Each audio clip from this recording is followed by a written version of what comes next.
more than just a view, more than just a two-dimensional landscape. There are so many lessons and ways to explore Grand Canyon. It is a laboratory. It is a virtual classroom. The diversity here is unparalleled.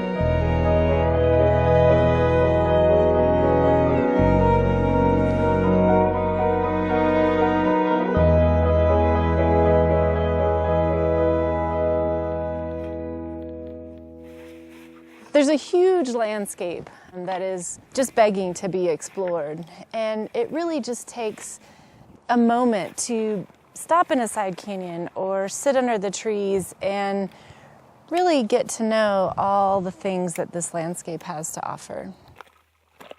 It really does start to put things in perspective, I think, for a lot of people. You suddenly feel quite small, and your problems seem quite small as you're standing here on the edge of the canyon, because there's just so much to try to take in.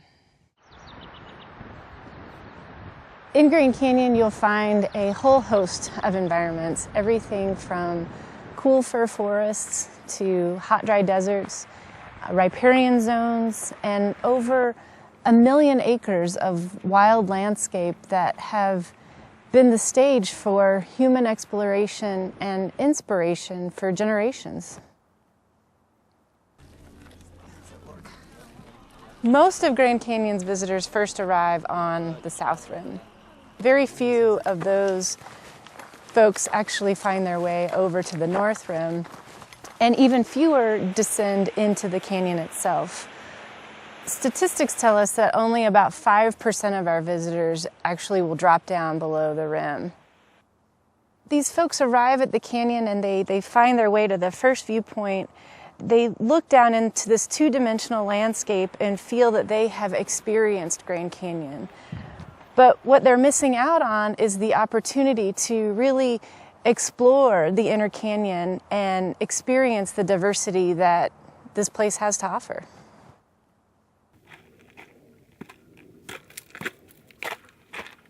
This park has a broad elevational change. So as you descend into the canyon, for every 1,000 feet, you actually gain 3 to 5 degrees Fahrenheit. So at the river's edge, the temperature can be 15 to 25 degrees warmer than on the South Rim. You leave behind the forests, which are more typical of the rim environments, and you enter into a landscape filled with blackbrush and cacti, plants that are more typical of and adapted to a desert environment. Traveling further into the inner canyon, you arrive at the Colorado River, and along its edge, you will find a very critical riparian habitat that extends the length of the river itself. We have seeps and springs nestled in side canyons that have a variety of species that are dependent on them. The diversity in the springs alone is unparalleled to any other location in the park.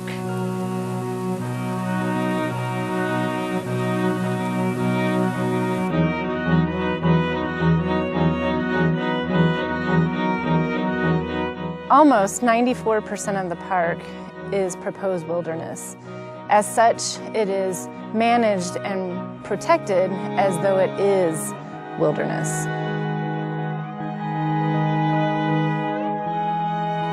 In Grand Canyon's wilderness, you won't find cars. It's a roadless area where natural quiet is protected.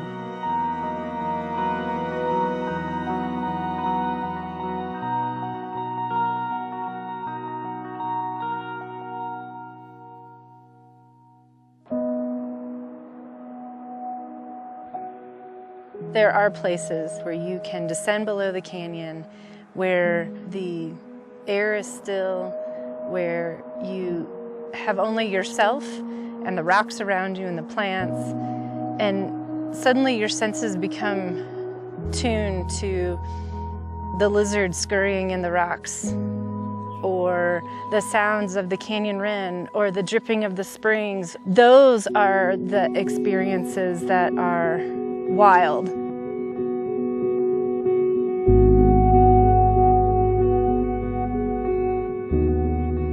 Evidence of human life in Grand Canyon extends back thousands of years.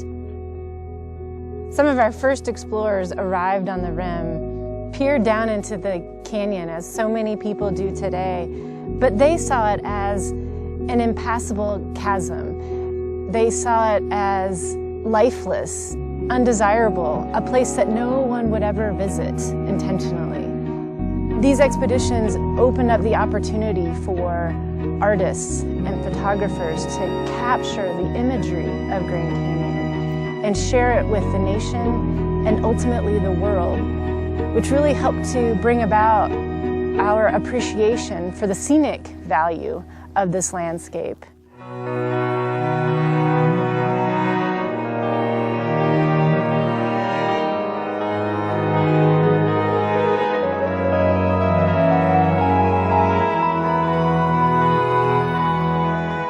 Most importantly, what the Grand Canyon has to teach all of us is to slow down, to take it all in, to get to know what is beyond the reaches of the road and look deep within the canyon itself and find that sense of discovery in yourself and that sense of wildness in this place.